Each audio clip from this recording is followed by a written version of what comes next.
later from the sidelines, Doris Burke. And State Farm presents the starting lineups. Hey, guys, taking a look here at Kyle Lowry. What will we see from him? You know, I think Kyle Lowry is one of the most underrated players in the league, guys. A borderline all-star a year ago. He really brings so much to the table. He's a true point guard. He really wants to get the ball into his teammates' hands to score, but at the same time, he's always a threat to put the ball in the basket himself. Yeah, but that anticipation and ability you talk about to see a step ahead serves him well at the defensive end, too. A very good pilferer, if you will. He keeps the opposition on edge all the time. Earlier in the season, it was Toronto coming away with the loss in this matchup against the Utah Jazz. And that game moved the season series to 2-0. And the cold night they had from the field was really what lost them that game, guys. Yeah, but there were some things they could have done to improve their percentage that they did not do, Steve. For example, better screens, better ball movement, crisper passes. I needed to see more of that. Well done, finishing that one off.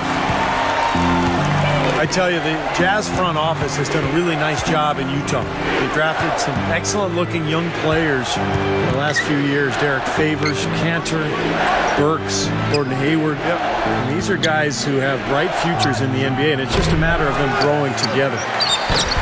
Bargnani grabs the board. Utah's on defense. They're coming off that win against Minnesota. And their energy level at the defensive end was fantastic in that game, guys. They made finding an open shot very difficult in half-court situations. And I thought, Steve, they excelled in transition defense as well. The energy level you talked about was obvious in that part of the game, too. Here's four after Rudy Gay's bucket. The 10-footer. Nice shot by Foy. You know, Steve, you're right on the money. You see glimpses from this young group all the time. You figure it's just a matter of time before Clark, the Jazz are too deep at every position. They've made great headway. Yeah, they really have, Kevin. They look poised to me to return to the Western Conference power that they were for the better part of 2 decades. So I think it's a great job, terrific job, really, of bringing in some young talent and developing that talent. Here's Tinsley after Rudy Gay's bucket. Now Tinsley. There's the pass to Foy. Rebound by Kyle Lowry. Well, I think he had all the space he needed. He just couldn't find the bottom of the net. And the slam dunk by Johnson. Well, I don't know how he got it in his mind to go for that. Very bold to toss the alley-oop to himself there. But he nailed it, and his teammates are loving it. I think the first guy I ever saw do that was Tracy McGrady back in an All-Star game years ago. It's a pretty amazing play. Randy Foy is on the way. The kick out to Williams. And the foul called on Paul Millsap. That's his first foul. So Utah going with an almost entirely new group here. Derek Favors checked in for Jefferson. Damari Carroll comes in for Paul Millsap. Alec Burks checked in for Randy Foy. And Earl Watson is subbed in for Jamal Tinsley. And you can just see what his offense means to this team. I mean, it's obvious. They really rely on him to score the basketball. Lowry dishes to Bargnani.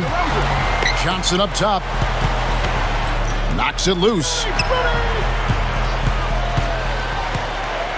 Clock at 6. Lowry passes to Bargnani.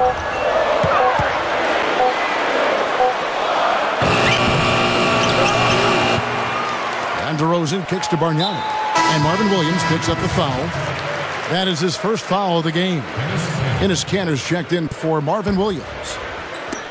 There's 1:26 left here in the first quarter. Bargnani with the ball. He's against Cantor. Offensive rebound. Outside for Lowry. The 3. And the Raptors hit again from deep. They're clicking offensively. A nice rhythm here. Coming out strong. Shooting an excellent percentage. That's why they've got the lead. Timeout is called. First of the game for the Jazz. It's been 4 years now and counting for the Raptors since they made the playoffs. Overall, the franchise found their way into the playoffs early, but it's been hard getting back there recently. The Raptors making a switch here. Braves checked in. Here's Watson looking to end the drought. That drops. Well, every once in a while, he'll show us some pretty good moves around the hoop. Raptors leading by 8. And Gray backs down. He dishes it to Gay. There's the feed to Gray.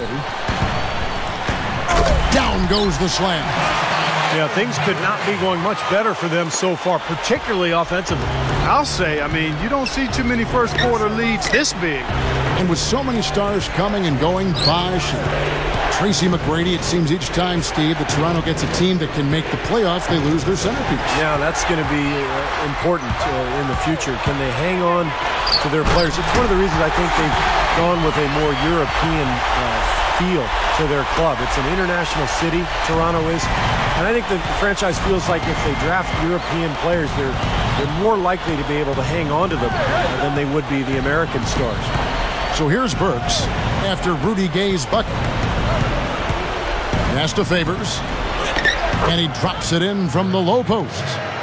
And defensively, you want to keep the ball as far away from the hoop as possible.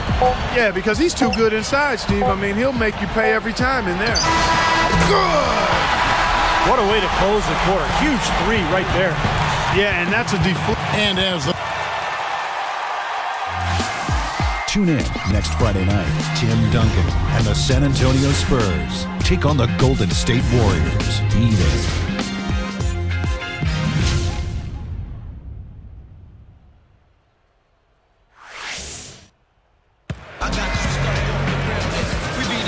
Welcome back, everyone. A lopsided first quarter in the books already as we start the second quarter. And guys, the Raptors enjoying a nice lead here. Just the start they wanted to this game. Solid offense. They got good ball movement. Established a nice rhythm. Yeah, not stagnant at all. Free-flowing and fluid at the offensive end. And a chance here presented by Gatorade to see who's on the floor. All fueled up and ready to go for the start of the second quarter. Taking a look at the Jazz. At the 4 and 5, Paul Millsap and Al Jefferson. Jamal Tinsley is out there with Alec Burks. And it's Williams at the small forward position. There's Tyrone Corbin in his second season as head coach of the Jazz. Before that, he'd spent 7 years as an assistant coach in Utah. And it's going to be out of bounds. The Jazz will retain possession. And now we've got a moment to see how the Jazz are doing ranking-wise, Kevin. 5th in blocks, 9th in assists, and they're a top 10 team in three-point shooting. This is a team, Clark, and you talked about the shot blocking. This is a team that really has become a defensive-minded group. They rotate well. They cover up for one another. And when somebody does get to the rim, it seems like they've got a lot of guys coming over from the weak side to protect the rim. The drive by Lowry. Over Watson. The 9-footer's on the mark. And that's now 7 points for Kyle Lowry.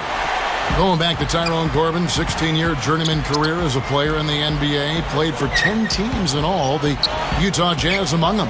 Yeah, 3 years in Utah. He was always known as kind of a grinder. You know, every coach loved him because he played so hard. And, you know, those qualities, I think, translate well to the coaching ranks. Corbin knows how hard it is to compete in the NBA, and he knows how hard it is to win. And so he's trying to put his guys in the best position to have success, and I think they really respect him for that. Looking at who's out there now for the Jazz.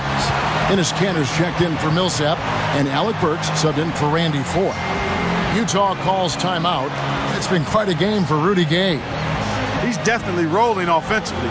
You might not be able to stop him, but you've got to find a way to contain him. The Raptors making a switch here. Bargnani's checked in. And we've got a moment now to check out the Eastern Conference standings and see where everyone is sitting as things begin to settle down just a bit through the midway point of the season. Taking a look at Miami. And, of course, the Raptors just need to take it a game at a time. Well, right now for the Raptors, they've been smack dab in the middle of the pack and just haven't been able to climb the ladder. They've been stuck in kind of a middling form. Yeah, they've just sort of been hovering there in the middle of the pack. And, you know, this is not a very exciting team, and I think that's a problem. I mean, you've got to give your fans some hope. And this team, to this point, just kind of ho-hum. You know, Kevin, they were a step late on their defensive rotation, and that helped them get right to the rim. Well, one of the things the Jazz are going to have to sort out over the next year or two is just playing time in the front court. And that equation was made even more confusing with the addition of Enes Kanter in the draft. But he played a very limited role last year, and the minutes seemed to work out for everybody. But as he develops, it'll be very interesting to keep an eye on the rotation of the Utah front court. quarter two and just under 2.5 minutes gone by. Watson dishes to Cantor. Burks. Shoots over DeRozan. Burks can't get it to go. Well, I don't know if I'd call it a log jam, Steve, or what. I mean, I think it's still kind of sorting itself out with the Utah Jazz up front. But a lot of size, a lot of length. Favors is terrific. Cantor, we really don't even know what's going on because he's so raw, but great potential. A lot of good young players, Clark, and there are only so many minutes to go around. That'll be an interesting dance there for the coach, Tyrone Corbin, to try to figure that out. It will be, but you'd much rather try to do that dance with that kind of ammunition and those types of potential dancers than not. So Favors is another guy in the mix, and eventually you think the Jazz will perhaps have to move one of those guys up to free up playing time, but that remains to be seen. He had a nice open look right there. And he will punish an opponent for giving him that much room from mid-range. He'll hit that all day. The drive by Lowry. Kicks it out to Gay.